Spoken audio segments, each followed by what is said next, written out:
Hello. This week in Israel, we read Parshat Bechukotai, which contains the blessings that God promises we will receive if we follow in His ways, and the curses that we are told will befall our nation if we don't follow in God's ways.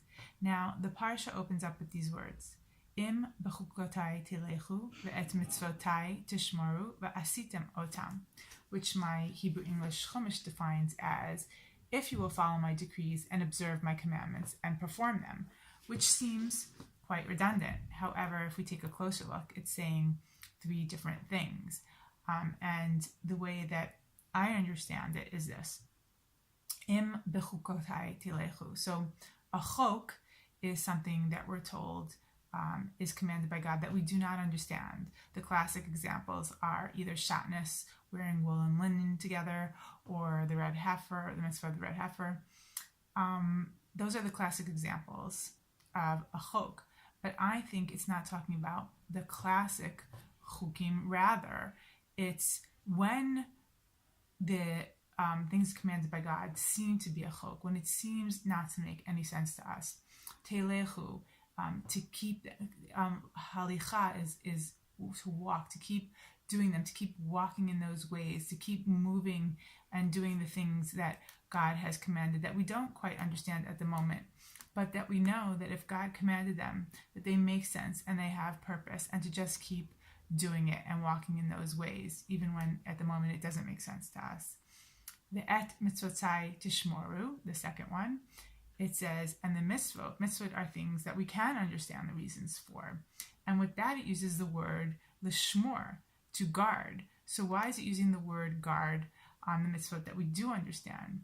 And I think the reason for that is that sometimes we run a great risk with things that we do understand. And that is if we understand it, then at times where we think that it doesn't make sense, we will just not do it. Or if we understand it, we will utilize something that's meant for one purpose, even though we understand it, and use it for a purpose that it wasn't intended for, which is a great danger. It's a perversion of the mitzvah. Or, last but not least, if we understand it, we take it for granted and we don't take the proper care, and that sometimes it does fall by the wayside because we didn't guard it with the proper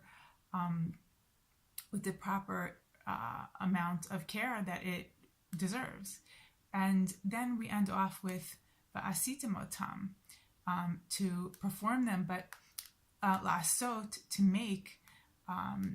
It means something that we have taken part in making. So if we do them and we take the proper care and we put in the proper effort, then we take part in making it what it is, in making it the value and the meaning and the blessing in our life that it really can be. So we take part in making these mitzvot, these chukim, what they are, which is special and meaningful in our lives, which is an additional blessing,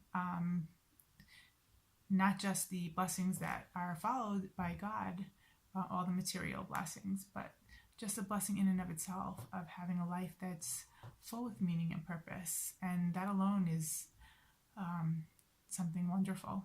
So I bless us so that we can walk in ways of God that are meaningful and valuable and add so much into our lives. Shabbat Shalom.